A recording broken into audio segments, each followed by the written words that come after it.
एक बार की बात है, राधा नाम की एक लड़की अपने पिता के साथ रहती थी। उसकी माँ बचपन में ही गुजर गई थी। वो अपने घर का काम करती फिर कॉलेज जाती थी। कॉलेज जाते समय वह रोज रास्ते में एक जगह पक्षियों को दाना डालती थी। उसके घर में भी 2 पक्षी थे, उनको भी वह रोज दाना डालती थी। एक दिन उसको पक्षियों को दाना डालते जमींदार के बेटे ने देख लिया। उसने अपने पिता से जाकर राधा से शादी करने की इच्छा जताई। जमींदार ने राधा के पिता से बात करके अपने बेटे की शादी राधा से करा दी। राधा अपने साथ घर के पिंजरे के 2 पक्षी भी लेकर ससुराल आ गई। वो उन पक्षियों को रोज दाना डालती थी। राधा की सास को ये बिल्कुल भी पसंद नहीं था। वो उन पक्षियों को परेशान करती थी। वो उनका दाना पानी जमीन में फेंक देती थी। एक दिन राधा की सास ने पक्षियों का पिंजरा ही जमीन पर फेंक दिया।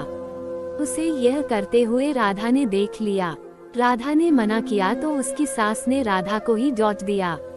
इन सब बातों से राधा परेशान रहने लगी। एक दिन राधा के पति ने परेशानी का कारण पूछा तो उसने सारी बात बता दी। उसके पति ने राधा को पक्षियों की भलाई के लिए उनको पार्क में छोड़ने की सलाह दी। अपने पति के कहने पर राधा ने उन दोनों पक्षियों को बाकी के पक्षियों के साथ पार्क में ही छोड़ दिया। वो उनको कभी कभी दाना देने पार्क में जाती थी। अब सभी पार्क के पक्षी राधा के अच्छे मित्र बन गए थे।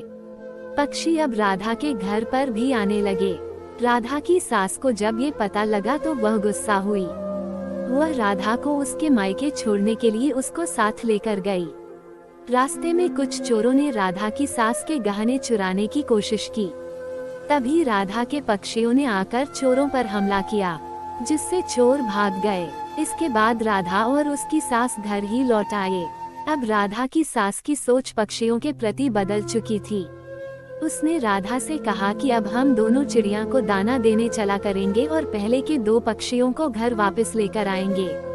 ये बात सुनकर राधा बहुत खुश हुई। मोरल ऑफ द स्टोरी, सीख। इस कहानी से हमें ये सीख मिलती है कि हमें जानवरों से अच्छा व्यवहार करना चाहिए।